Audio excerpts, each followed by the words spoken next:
झारखंड वार्ता, खबर आम हो या खास पहुंचेगी आपके पास। आज गौरगाड़ा हो या पूरे गाड़ा हो, आज यहाँ पर दर्जनों गांव हम कह सकते हैं कि तबाह है। और इस तबाही का अगर कोई मेन कारक है तो यहाँ का वर्तमान विधायक सह दारू पानी के मंत्री श्रीमान मिथिलेश ठाकुर जी हैं। मान्यवर हैं बेचारे, लेकिन वो भूल गए कि वो मान्यवर है। गरीब गुरबा के वोट ठग के बन गए। हम उस पर नहीं जाएंगे कि गरीब गुरबा को कैसे ठगा। आज तो हर गांव में, हर गांव के एक एक लोगों का मिनिमम अगर कम से कम हम कहेंगे तो 1,20,000 का कर्जदार है मिथिलेश ठाकुर।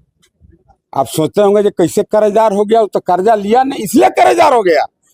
मिथिलेश ठाकुर ने एड़ी उचका उचका के भाषण दिया था कि बीए के 5,000 एमए के 7,000, ओकरा हम जोड़िए नहीं रहे हैं।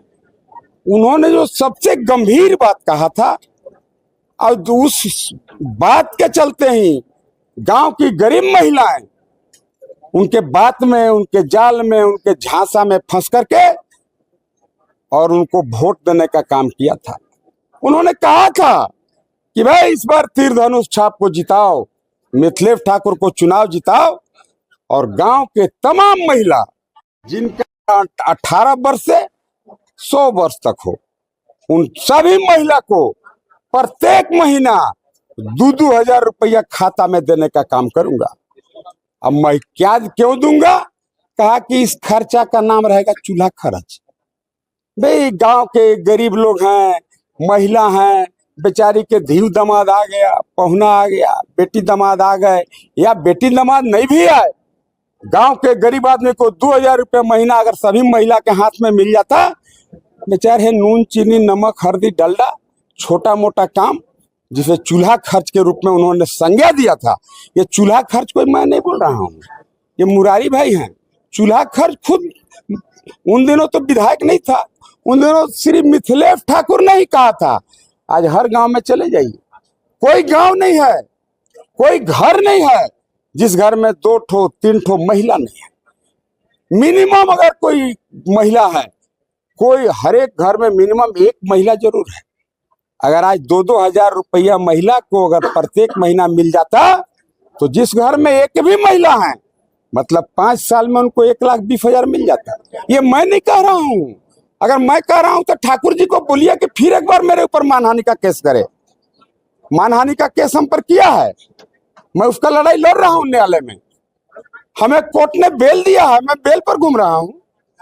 अगर ये गलत बात है कि सभी महिला को उन्होंने 2-2 हजार रुपया देने का वचन नहीं दिया है, अगर ये कह दे तो मैं राजनीति से संन्यास ले लूंगा। मैं देखिए सही प्लेटफॉर्म पर हमें लगता है राजनीति का या पूरे देश का चौथा स्तंभ है। नहीं है चौथा स्तंभ पत्रकारिता। आज मैं वहां अपनी बातों को रख रहा हूं। अगर ये प्रूफ कर दे ठाकुर या इस बात का जवाब हमें चाहिए कि मिथिलेश ठाकुर तुमने चुनाव में वादा किया था कि नहीं कि मैं प्रत्येक महिला को 2-2 हजार दूंगा। आज सब घर में पता लगा ये महिला है, बेचारे झोला सिवा के बेचारी महिला लोग बैठी हुई हैं कि 2,000 महीना देता तो 60 महीना में 1,20,000 मिल जाता। नहीं दिया। आज मैं इसलिए विश्वास के साथ आपको कह सकता हूं मिथिलेश ठाकुर जी अभी किसी गांव में जाकर पब्लिक मीटिंग करने की स्थिति में नहीं है। वो गांव में जा नहीं सकते हैं इसलिए कि उन्होंने समाज के सभी वर्गों का ठगने का काम किया। आज बीए पास हो, एमए पास हो, उनको 5,000 महीना दूंगा, 7,000 महीना दूंगा।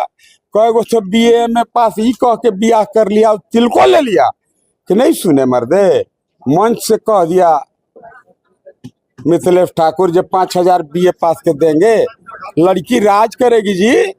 अब एमए वाला कहा जो 7,000 महीना, हम उस पर ज्यादा नहीं जा रहे हैं, लेकिन बूढ़ा बूढ़ी को जो ठग दिया इसका तो पाप लगेगा उसको।